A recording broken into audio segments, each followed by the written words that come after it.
This podcast is brought to you by Carvana. Got a car to sell but no time to waste? Hop on to Carvana.com to get a real offer for your car in seconds. All you have to do is enter your license plate, answer a few quick questions, and if you accept the offer, Carvana will pay you as soon as you hand the keys over. They even offer same-day pickup in many cities. Save your time, score some cash, and sell your car the convenient way to Carvana. Pickup times vary. Fees may apply. The Roses were living the dream. To you, my darling. No, to you. Until it all came crashing down. He got fired. Fired? On August 29th, stop. Stop! And see The Roses. Rated R. In theaters everywhere, August 29th. Getting ready to step into your career era? Set yourself apart with Adobe Creative Cloud Pro for students. Hone your skills with apps like Photoshop, Illustrator, Premiere Pro, and more, powered with the latest in creative AI. Students save over 55% so you can build a portfolio you're proud of. Launch your future with Adobe Creative Cloud Pro for students. Visit adobe.com/students to learn more.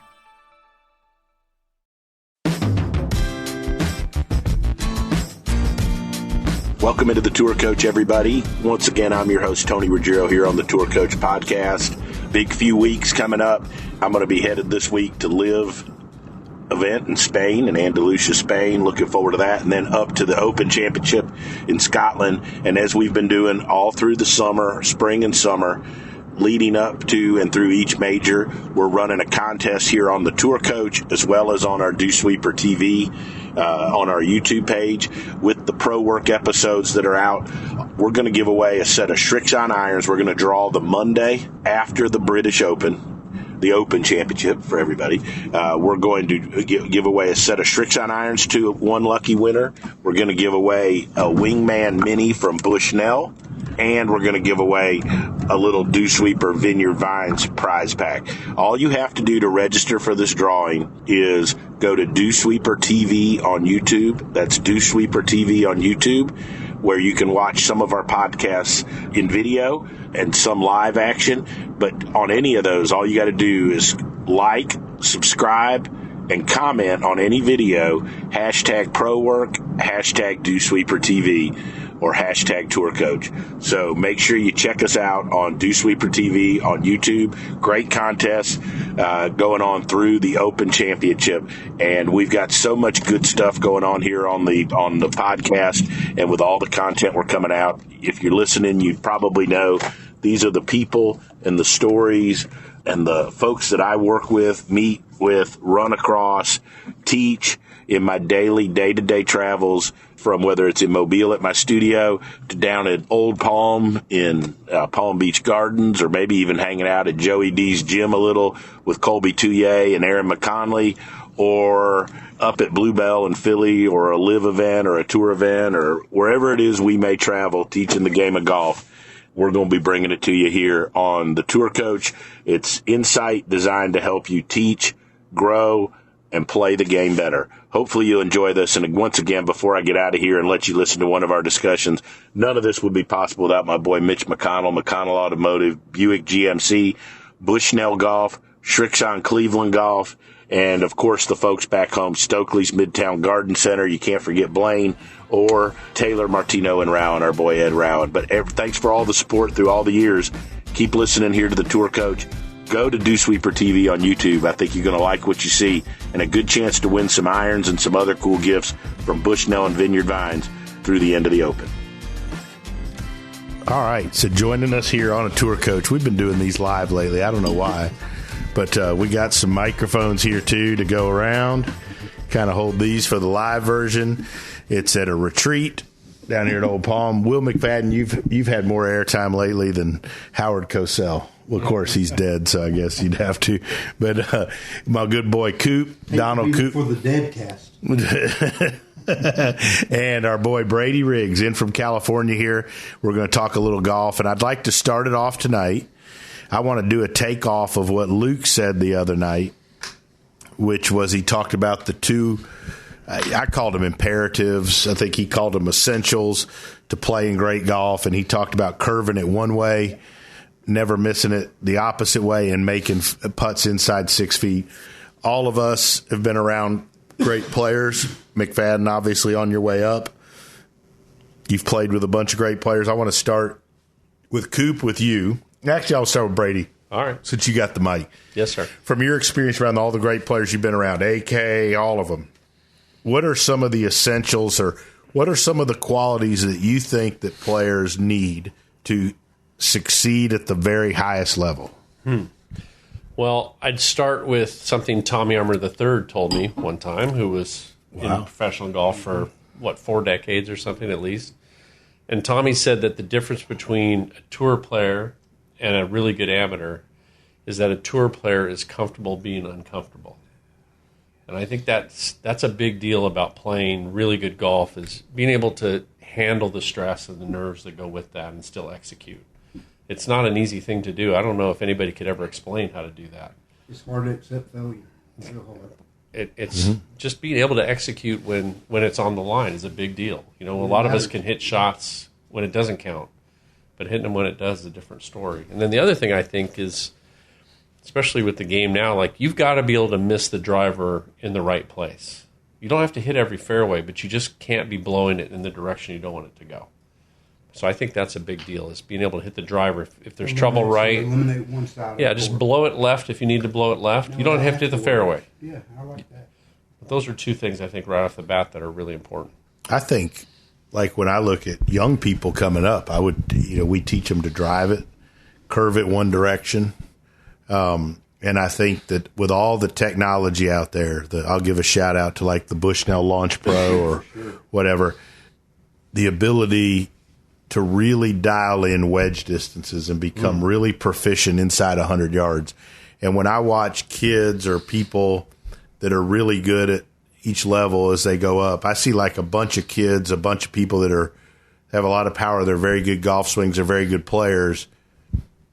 But then you watch the guys that like, so to me, if I go to a mini tour event and then I went to a PGA Tour Americas event, then I went to a Korn Ferry event, and then I went to a PGA Tour event, I would bet the distances off the tee almost go down as you go up. Could be a little bit, because they learn to hit a shot and to fit things in. But I would guarantee you that their ability inside 100 yards to hit their number, and then Brady, like the stuff you're going to show folks tomorrow, the ability to control which side of the hole they miss it on and hit it on, gets better and better. Or where they want to be. Yeah. Where they want to be. Let's get Coop, from your years caddying, obviously out there with Lucas and other guys. You've watched not only Lucas, who unbelievable player. You guys won a major, one of our good friends, but you've walked alongside Tiger. You've walked alongside all these great players. What are the qualities that you saw in their game that separated them from others? I'd like the wedge thing you're talking about. The worst wedge player on tour is better than anybody that you probably know. I mean, really and truly, like, it's dialed in so much that it's almost mechanical. I don't know how to explain it, in a sense that it's going to be right where they're looking, pretty much, if it's 120 or in. And what's been the focus, what I see you guys doing now, is teaching the drive off the tee to know where your ball's going off the tee, and then focus on that wedge game. And before long, we got something we can work with. Mm-hmm. Not because they're all pretty good with the long irons. I mean, how dialed in can you get with a 4-iron? Well, that's a question that can't be, specific person can hit the ball. The wedge game now is incredible. Yeah, I mean, like how many 4-irons you really hitting around, right? I mean, obviously they hit some. That's what I was trying to get, Yeah. But, like, these young students now, their wedge game, like, it is really impressive. Mm-hmm. Today, it was 110 degrees. Easily in the shade. Really a good day if something isn't going well to maybe say my hip, my whatever. But everyone dedicated to finishing it. I mean, I saw some golf today that was incredible. Mm-hmm. Some advances in what a certain player has, can do, how far they can go in like a year. You got to give a shout out to the girl Lexi, who's only just played a little over a year. I don't have words for and her ability to do that. McFadden, so you've been around these a bunch. You've come to golf camp a bunch. You come to golf camp with us with the other guys that play professionally. You've been around Lucas. You've been around Luke Guthrie a bunch. Where in your game do you need to get better to get where you're trying to go? And you signed up for Q School today. Yep. There we go. How about that? Congrats. It took a bit, but Yeah, I mean, Q School. Do you have a caddy by chance? he's got a caddy. The question is, does he want to use it? Absolutely. But just like y'all just said, talking about some of the kids in their wedge games now, like there's 2 kids that are here this week that have completely different golf games now than when I first saw them. And one of the kids started a few years ago. Saw him down in, I think it was in the Keys first time, and Which one? Could barely. It was Alejandro. Alejandro, give him yeah. a shout out. Great. He's going to play college golf. Who would have thought that a while back? When I first saw him when he Brady started, saw him way back at Frederica before I got thrown out of that joint. If he listens to this, like he'll appreciate it. But like when he was out there at the Keys that first time, like could barely keep it on the range with a 7-iron. Like it was crazy. And there was a net on the range. And now today, I got the pleasure to play with him the last 2 days, and he absolutely stripes it. He hit a 4-iron yesterday to 3 feet on number 9, made an eagle, and it's coming off flush and pure, and he is really. Franklin College in Indiana has gotten a steal on Alejandro Ortiz. Absolutely. And that school and that coach, he's been watching. I know he's looking at some of our guys.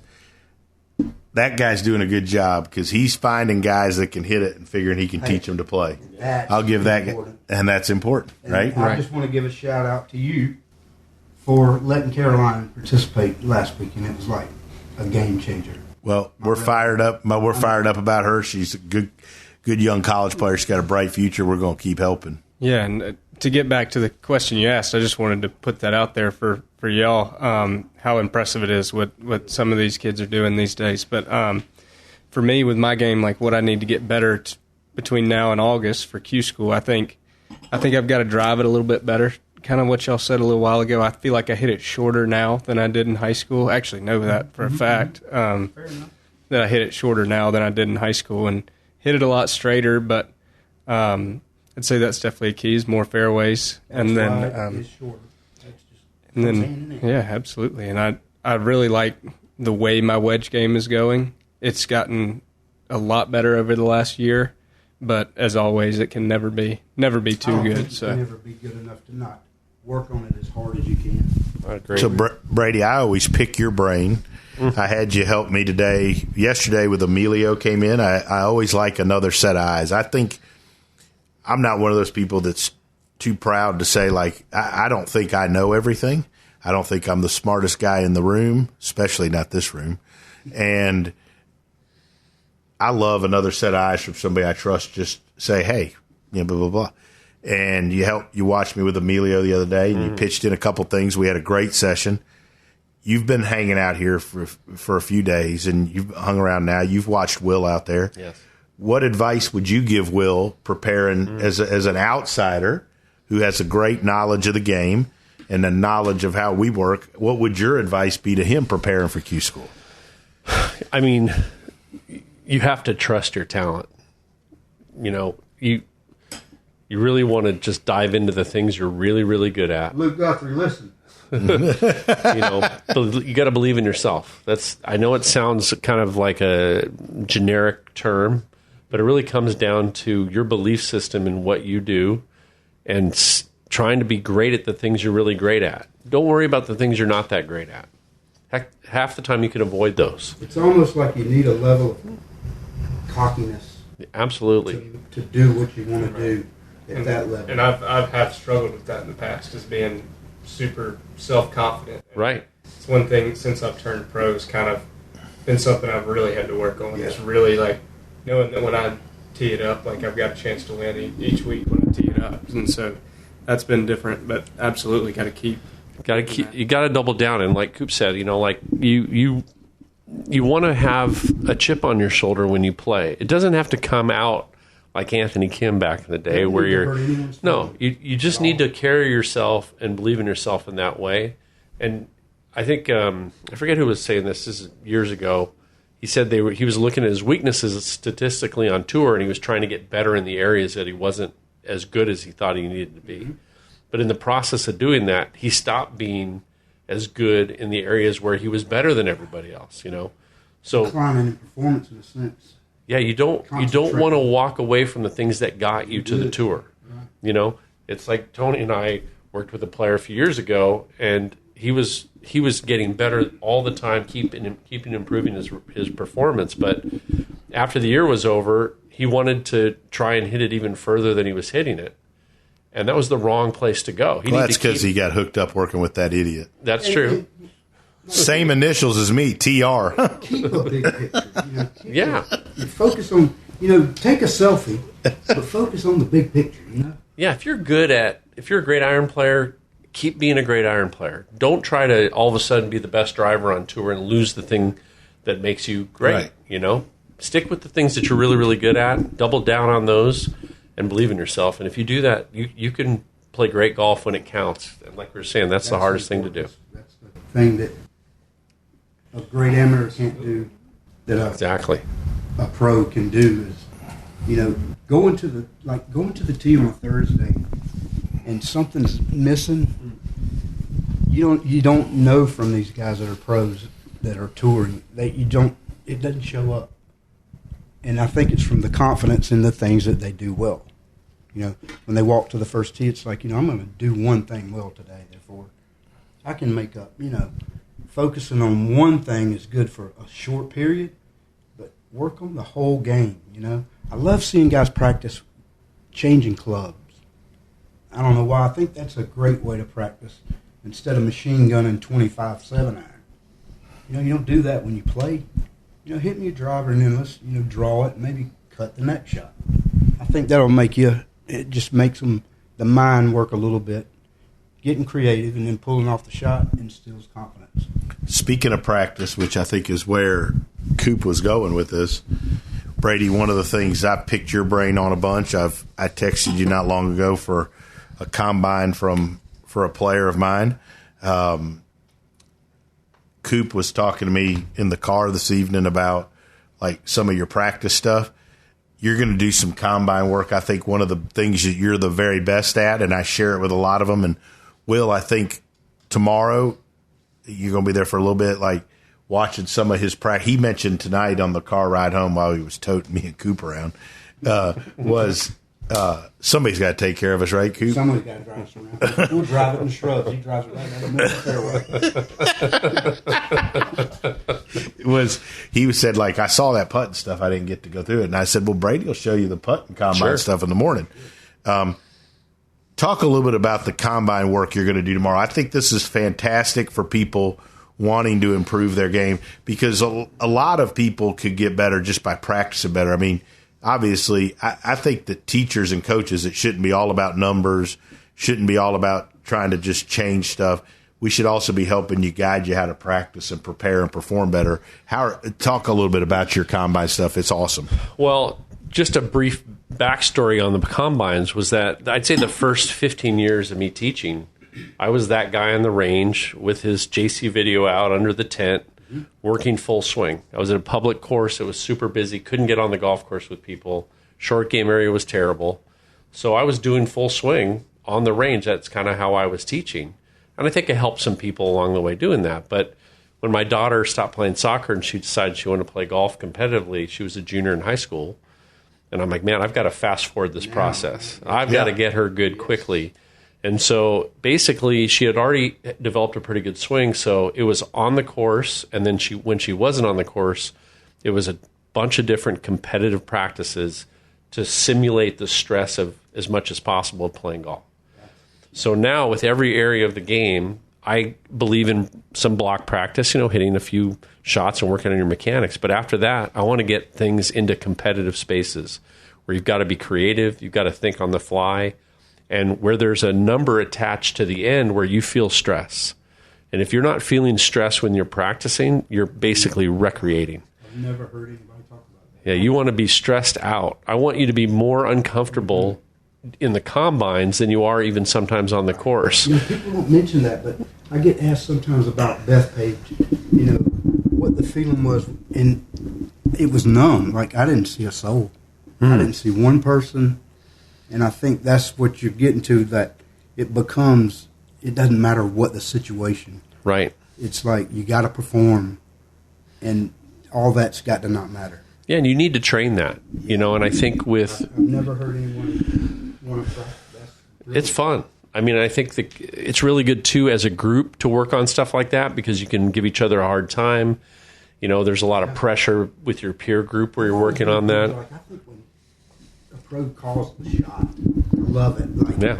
Boys, you want a little cut in there, and you give it to them, that makes you confident. Right. It's kind of funny, all the stuff we're talking about, cocky, chip on your shoulder, believing in yourself, executing under pressure, being comfortable when you're uncomfortable, that all needs to be trained. If you think you're just going to roll out onto the first tee of Q School after looking great inside a studio or hitting numbers on a TrackMan, you're wrong. The most thing I miss about caddying is that feeling. Unassured, not knowing what's going to happen. First tee jitters, I love it.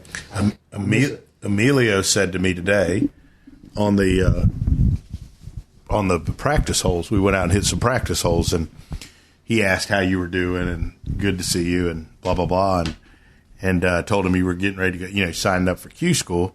And he said, man, I may call. So, look, let's not bust it for Emilio if he calls you, right?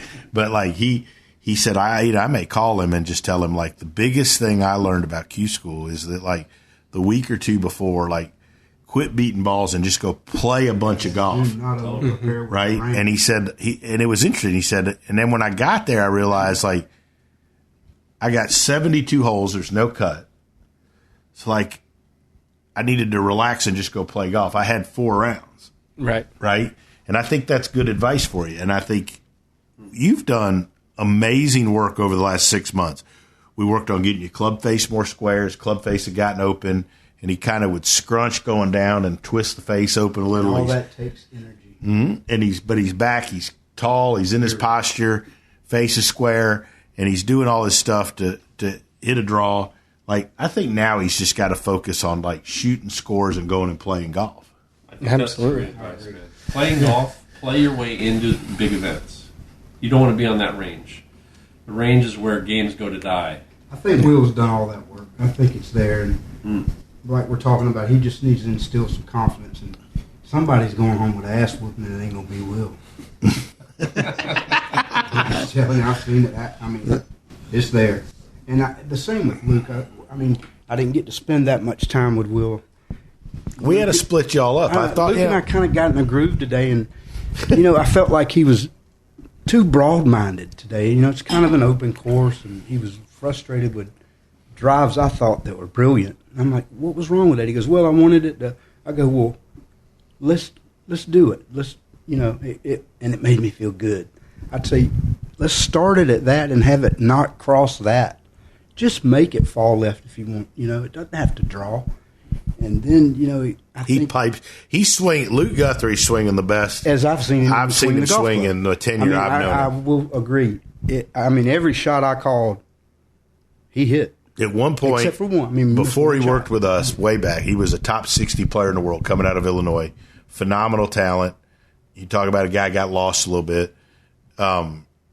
He's swinging as good right now and as free as I've ever seen him. And you talk about a nice human being and a guy that you could pull for. A guy that you'd put a poster in your room of him. I mean, superhero. I mean, in his game's there. And when I hear a guy that good say, I mean, he's like a superhero in my opinion. The guy's like genuine. Yeah, oh, for sure. And he's honest. And, you know, he says something, you can believe it. And just watching somebody hit a good golf shot and then, you know, mumbling, walking away, so I got to step in. Like, what was wrong with that? And being honest, you know, it didn't end up falling right. Well, then I know now why you're mad. And we can work on that let's talk the shot out, you know. I think by yourself, he's a competitive player. He's usually got a caddy. So, therefore, like you were talking about, practice like you play. He has a caddy. I stepped in there and helped him a little bit with some targets. And, man, I mean, it was like I would have paid today. Now, right. Will usually, I mean, he's like, I don't focus on Will because I know his youth is like, even if he does hit a bad shot, it's only going to make him angry for, you know, a little bit. But like Luke, he's a veteran. He's been through a lot. He's got some scar tissue. He talked about it on here. Yeah, and he needs to. He's going to get something that's going to happen that's going to be really good. I can feel it. Pay attention if you're watching out there listening. Luke Guthrie, something good's going to happen to him. I'm excited about him. For real. Putting, Brady, you watched you with you did some aim point stuff with a girl we had in this afternoon. Right. Some tips for putting practice, guiding people through putting practice. Yes. So organization really matters, Organization of putting, like how do you spend that time?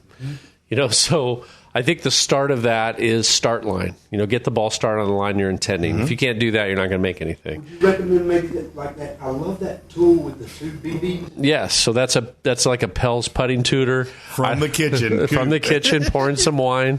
Coop's on it. I like.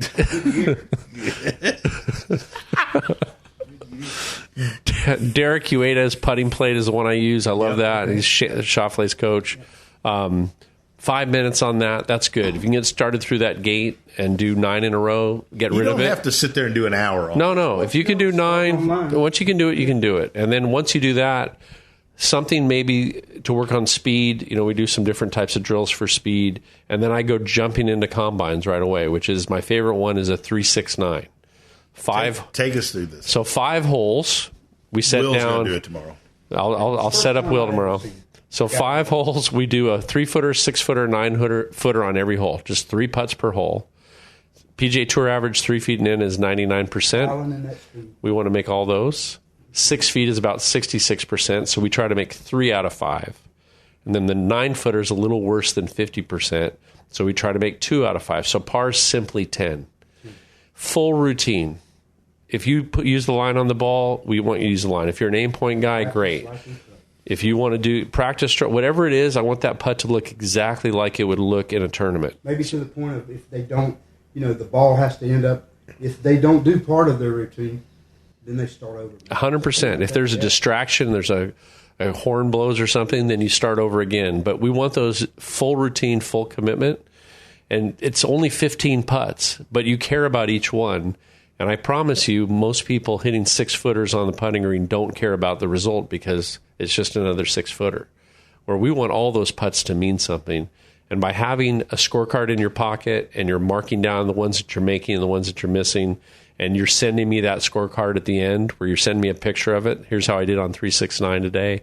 You learn how important. Yeah, it gets you accountable, So that type of practice, if you do 5 minutes on the plate, maybe 10 minutes on speed, and then you do a 3-6-9 drill, maybe do 2 of those, that's 25, 30 minutes of practice. Easy. But it's completely organized and very purposeful. And that's what you're trying to do. You really want to spend that time productively, so you don't have to stay out there for 2.5 hours putting. Nobody can concentrate that long on a green.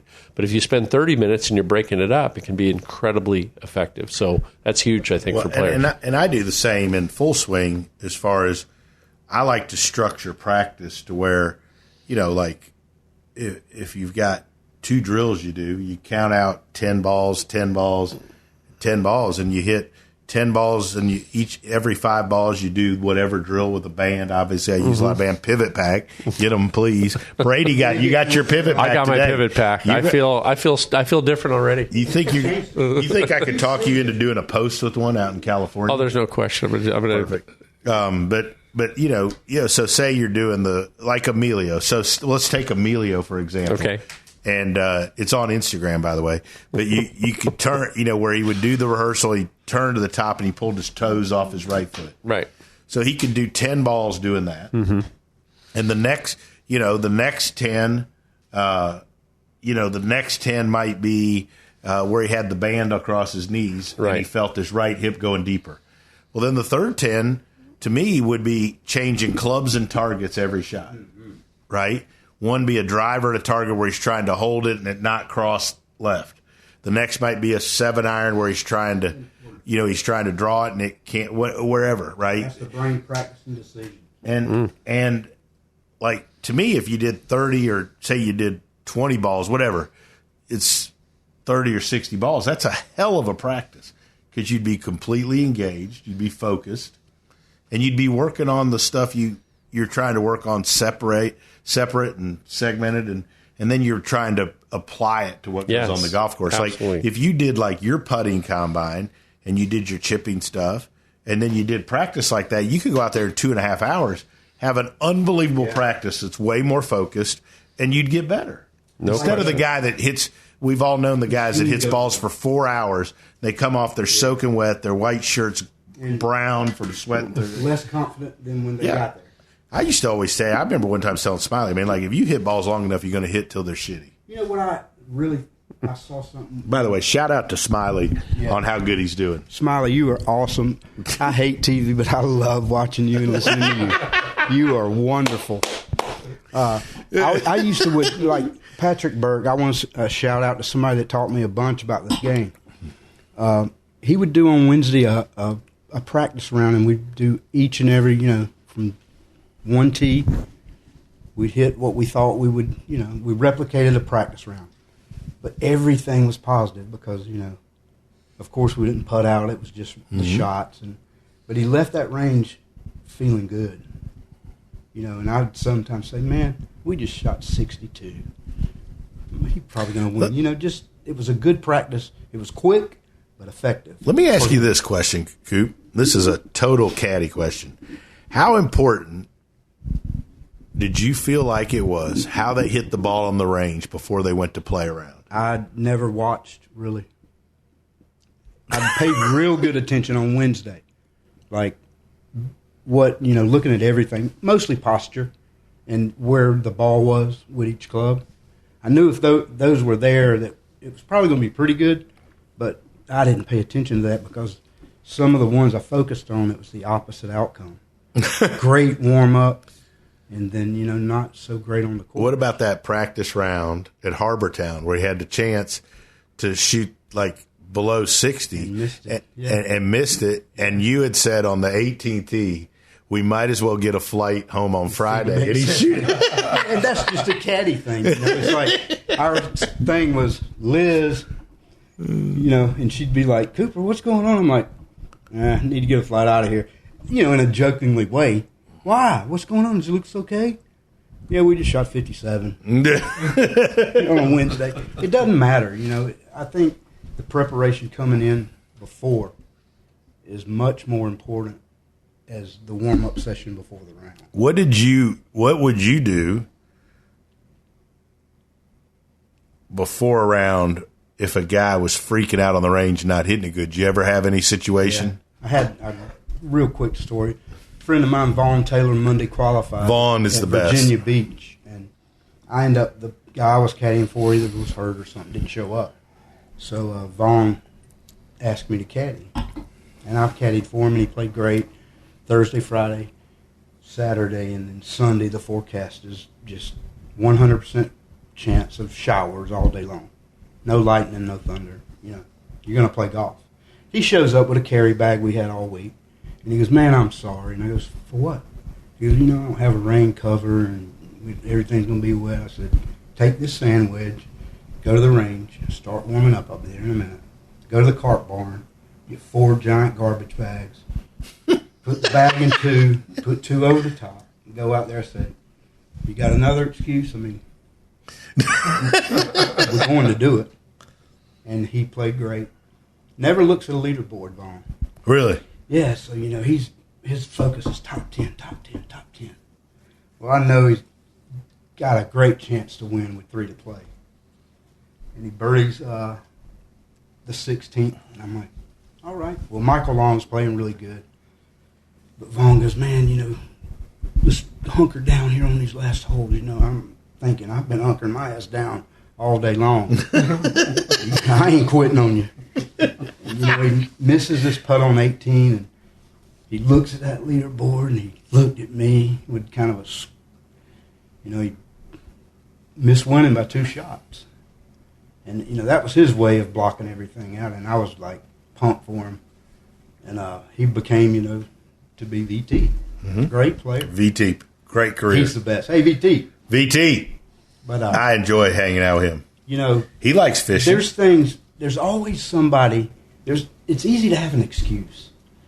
Patrick one day came in, Burke, he's like, might not play well today. I'm like, why is that? He goes, well, the dog barked all night, didn't get any sleep. I went, dude, one time, when I was young, I stayed up for like 3 days. I was like, you'll be fine. That's nothing. Come up with something else. It's just easy to have a crutch. Will, last question. We'll go you and then Brady. So tell us what we're going to do. Get ready for Q School. What's your plan? We got what? You have 2 months? 2.5 months. How long is it now? It used to be 6 days. Nope. Now it's what is this? 4 days at each stage, 3 And stages. Where do you play? I'm gonna start in Greenville, Alabama. Okay. Pre-Q? Pre-Q. Yeah. Do you have to Unless I'm exempt. I'm not. I got to figure it out. Yeah. But he should be exempt because he finished inside the top 30 in America's school. Yeah. So PGA Tour, if you're listening and you actually like us, go ahead and help Will McFadden out. I mean, I think Jay. I think between now and September to get ready, I gotta just keep doing a lot of the same things that I'm doing right now. I mean, I feel like over the last year it's continued to get better, and I don't see any reason why it can't keep doing that. So I've enjoyed it. I feel like we've got a good plan in place, and I'm just going to keep trusting the process of that plan and keep going. And I think you ought to spend. And not just because I like having you around and Coop around, but I think you ought to spend as much time as you can down and around good players and good places to be. It's only been 10 days, but who's counting? But I do think that's good for you. Watching, I watched a lot of good golf, and I think that you learn a lot about it. Not that you can replicate doing it, but you learn it. He can replicate it, and I think it's a big deal. Like when we get the kids that want to run off and kind of not pay attention, I think they're hurting themselves by not watching the other kids or whatever even fail. It's like I can see why that didn't work. Brady, parting shots from the weekend, the podcast, whatever. Every time I come out to a school with you, the East Side, it's always fun because. Coop's got it. I always learn something, I learned a lot today. I learned a lot working with you, I always give you a hard time about your pivot pack. But I wish this was longer because I wanted to talk about his stuff. Like today when I walked up. Well, we can keep going. What you had set up, I'd never seen that. I haven't seen it. I appreciate that. And it was like, I've always thought that speed is so important. How cool is that, though? You've caddied for how long? Been around a long time, right? Longer than most people. And he came up to me this evening, and I think we had just gotten here, and he goes, "Man, that stuff Brady was doing on the greens. I want to talk more about that." So there's it, but he's still trying to learn. That's why he's won great. A major, multiple wins, all that stuff. He's still fascinated with learning, and a shout out to you, especially though he's still fascinated with helping people. Yeah, I don't know why, but I am. I like today that question I asked him. Right, you asked great questions. It was like it could make you out to be dumb. Maybe not at all. The answer I got, and I will talk about this next one. It was like, God knows what he's doing. Yeah, the one thing that Coop was watching some of the kids doing was we put a ghost hole out there, one of those. Oh, I didn't know about this now. We had the ghost hole on a 3% slope. And so we had 10-footer left to right downhill and right to left uphill. And I was trying to get players to stop the ball on the ghost hole, which is really tough. So they're having to match up the speed and the break. He has to enter it like 9 o'clock. And it's got to be just like the last roll has got to get on it. And it's amazing when they first start how they have no control over the speed. I was like, how attached is this golfer to that golf ball? It was unreal. And they start rolling, and now they're stopping it on the edges, and they're getting really good. And every single one of them ended up getting on the ghost hole.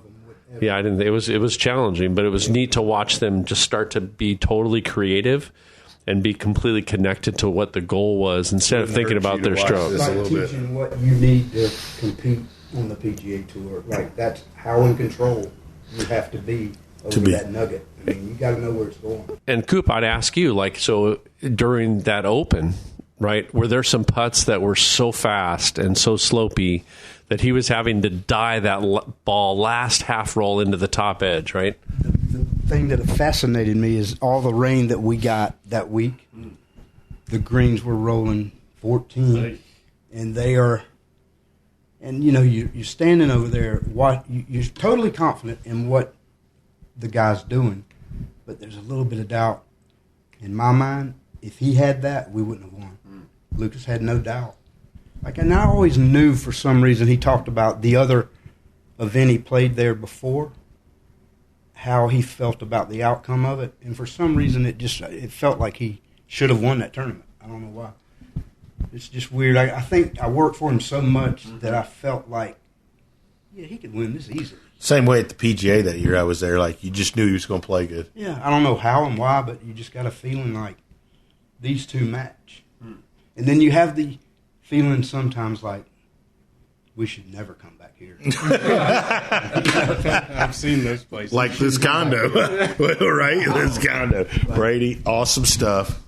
This has been fun. Yeah, thanks again, Tony, for having me. Like I was saying about your pivot pack, I give you a hard time, but every time I come, you know, it's fun watching you incorporate something new. And like you were saying about Coop, who never stops learning, you know, I know you don't ever stop learning. I don't ever stop. I mean, I look back 10 years ago and I think, man, I wasn't very good at what I was doing. 20 years back, I'm like, I was horrible 20 years ago. My favorite reason for doing this is to take people that I care about and that I trust and I believe in and I know are smarter than me, and like to get us all together so we can help people. But like, I got a chance to teach with you, who I have enormous respect for, and like, you know, to pick your brain, like, but it's great for the student, right? And you get all these people that like want to stand there and they say, I got the answer, you know, I'm a big dick dog and all that. And, you know, like that, like, let's help the people in front of us. Let's create some good content. And, can we set up something for the next one? Yes. Because I always wonder about one quote or one lesson that could destroy somebody. Wait, you mean the next podcast? No, let's do one on that. Like, how are you guys confident in telling somebody, you know, you need to change this? We'll do that. You could run them away from golf with some wrong or bad information. That's a good one. We'll do that. I know some people have done it. Watch these guys work. It's same initials. It's good. Terry. All right, guys, everybody, appreciate everybody sitting in. Brady, thanks for making the trip to California. Coop, thanks for driving down through the middle of the night. Unbelievable. Willie, thanks for staying here for 47 days. Thanks for living.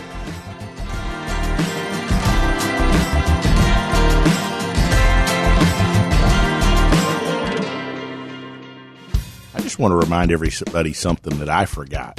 Recently, a couple weeks ago, my wife and I went out. We went to a wedding, and afterwards with some friends, we were like, hey, where's a great place to go? I'll be honest, like, in my travels and day-to-day, sometimes I get caught up and I forget some of the great places right around the corner. But I got to remind you about the Icebox Bar on 755 Monroe Street.